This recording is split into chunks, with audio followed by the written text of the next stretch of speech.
Boa noite.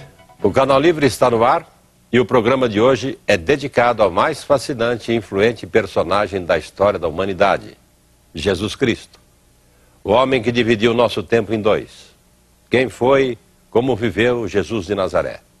Sua família, seus seguidores, o que a história e a arqueologia podem nos dizer sobre o seu tempo, sobre sua vida. Nosso convidado é o filósofo e professor de teologia da Pontifícia Universidade Católica de São Paulo, Mário Sérgio Cortella. Antes, porém, um pouco da história desse homem devotado por quase um terço de toda a humanidade. Quem foi Jesus de Nazaré? Como viveu? Que aparência tinha? Apesar dos muitos estudos, pouco se sabe sobre a vida do homem que marcou profundamente a história da humanidade. Um judeu médio, de pele escura, cabelo encaracolado, diferente, quem sabe, do Jesus medieval, uma pessoa profundamente vinculada com as angústias humanas, com as situações humanas. Simplicidade era a marca registrada do homem chamado Jesus. Talvez por isso ele tenha passado despercebido dos historiadores da época. Os historiadores não deram bola para Jesus, um camponês de uma Palestina secundária, assassinado na cruz. Ele é um maldito, não podia ser considerado um herói. Perseguido por suas pregações religiosas, Jesus acabou preso e crucificado pelos romanos. Quase 2000 anos depois, a cruz se tornou um dos símbolos mais venerados do mundo e sua morte dividiu, literalmente, a história em antes e depois. Um homem da compaixão, o homem do amor, da mensagem da paz. Para usar uma expressão linda do Leonardo Boff, que se espelha num velho santo da antiguidade, Santo Atanásio, tão humano assim, só podia ser Deus.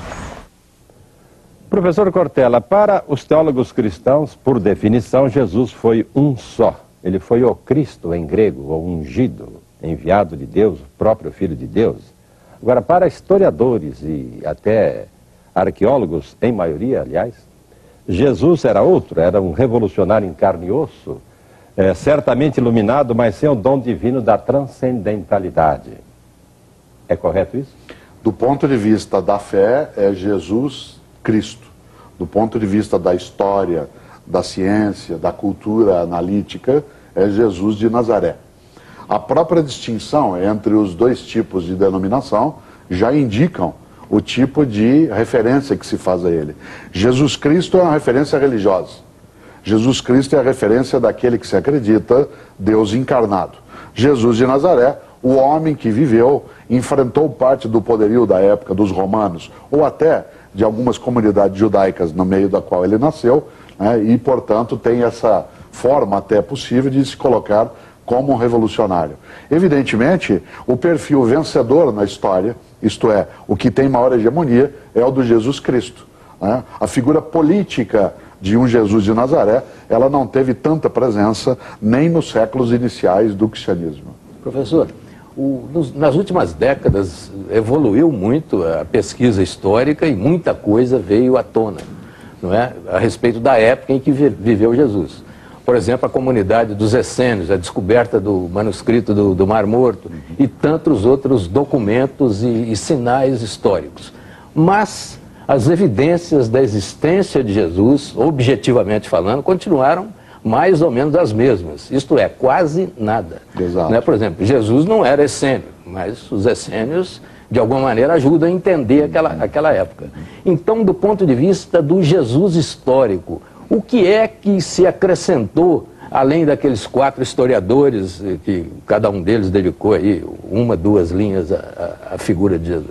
Se conhece muito hoje, Mitre, o conjunto das circunstâncias daquela época. Referências a governantes romanos, referências a fenômenos, inclusive da natureza, que estariam ocorrendo em várias regiões, mas não se acumulou tanta formação científica a ponto de se colocar 2 coisas. A primeira delas é negar a existência de Jesus de Nazaré e a segunda é afirmá-la na totalidade.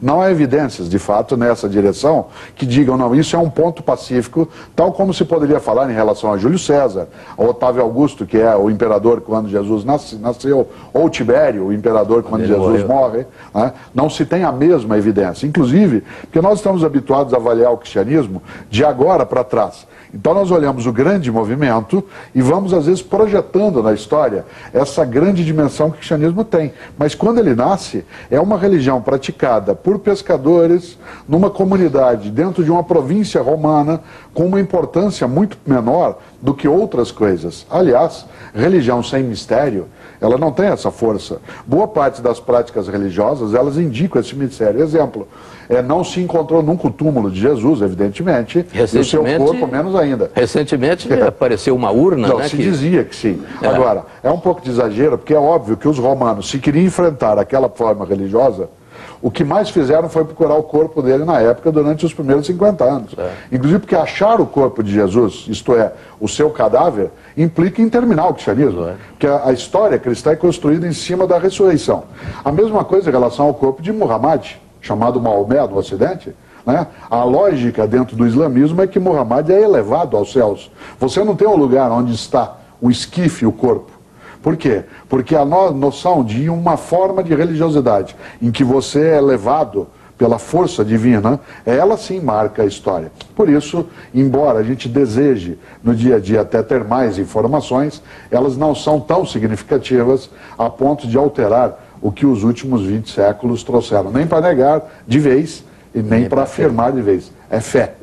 E por que a igreja cultiva esses mistérios e acentua tanto a necessidade da fé como única condição para estar junto ao Cristo, se na verdade o que importa é o Cristo na sua essência, que é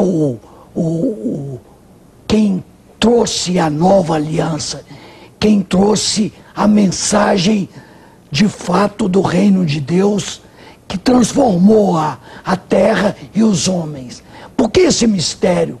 Por que essa necessidade de viver em torno de algo que não é compreensível?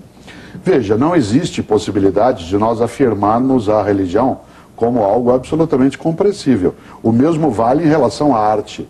Tentar explicar a arte é uma maneira de diminuí-la, de perdê-la. Porque a arte tem um encantamento, tal como a filosofia o tem, tal como a religião o tem. Desse ponto de vista, quando se diz que a igreja quer manter o mistério, depende de qual igreja nós falamos. Porque a igreja... Todas. Não, nem sempre. Desde os egípcios. Não, isso sim, mas aí você está falando de comunidades religiosas. A igreja cristã, nas suas múltiplas manifestações... A igreja é uma comunidade religiosa. Então, algumas são de um determinado modo, outras não. Por exemplo, a figura de Jesus já foi exaltada em algumas igrejas do passado, em outras ela foi substituída pela figura exclusiva de Deus, o Pai, sem que a presença do Filho tivesse aquele acesso. Há outras comunidades cristãs, não necessariamente católicas, que têm um culto muito mais forte em relação ao Espírito Santo. Isto é, a posse a partir da internalidade. E então, outro também a Maria, né? Exatamente. Deus, cultos marianos que são muito fortes. Por que eu estou dizendo isso, Teles? Claro, cabe a uma igreja, seja ela qual for, cultivar a fé das pessoas. A predileção por exagerar no mistério ou não é uma escolha que algumas fazem e outras não necessariamente. Agora, que não se pode atrelar a religião à exclusiva racionalidade, à comprovação, ela deixaria de sê-lo. Volto ao argumento para concluir. Como explicar a arte? Certo? Ela perde a sua força. O encanto, o mistério, a força poética, a força dramática de uma religião vem exatamente porque ela não é absolutamente racional. É como o amor. Explique-o. Será que ele uma ligação? Aquela condição de a verdade da fé versus a verdade da razão. Pois é, eu acho que são duas formas. Em rota de colisão a religião e a ciência. São duas formas de compreender a vida. Existe uma grande questão, Jaime, na história da humanidade, que é absolutamente abstrata no ponto de partida, mas ela vale para a gente entender. A grande questão da história humana é por que existe alguma coisa e não nada. Isto é, por que as coisas existem? Por que nós existimos? Qual que é a presença do mal? Qual que é a razão da nossa existência? Por que tudo acontece?